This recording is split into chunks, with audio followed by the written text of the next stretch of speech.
శబరి, మా manager reverse proxy అని ఏదో అంటున్నారు. ఏంటది? ఏంటి ఇంజినెక్సా? అవును అదే. సింపుల్గా చెప్తాను రా. ఓకే. ఫర్ ఎగ్జాంపుల్ నువ్వు ఒక EC2 మిషన్ తీసుకున్నావు.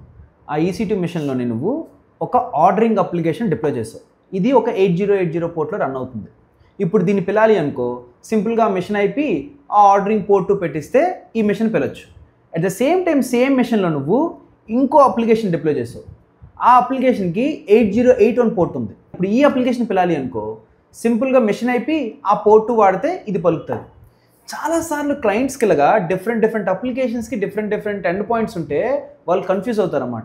సో దీని ఐడెంటిటీ సింప్లిఫై చేయడం కోసం మధ్యలో మనం రివర్స్ ప్రాక్సీ సర్వర్ని పెడతాం అన్నమాట.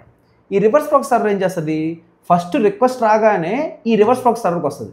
ఈ రివర్స్ ప్రాక్సీ సర్వర్ డిసైడ్ చేస్తుంది అనమాట, ఇది ఆర్డరింగ్ అప్లికేషన్కి వెళ్ళాలా లేకపోతే దీనికి వెళ్ళాలా అని చెప్పి.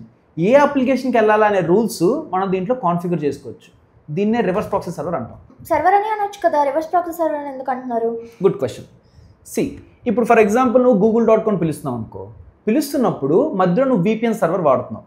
సో నీ రిక్వెస్ట్ ఫస్ట్ VPN సర్వర్ దగ్గరికి వెళ్తుంది, అక్కడి నుంచి గూగుల్ దగ్గరికి వెళ్తుంది. సో గూగుల్కి నీ IP తెలీదు.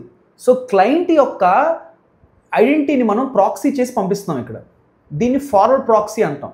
ఇక్కడ మనం ఏం చేస్తున్నాము, సర్వర్ యొక్క ఐడెంటిటీ క్లయింట్కి చెప్పకుండా మనం దాచేస్తున్నాం అనమాట.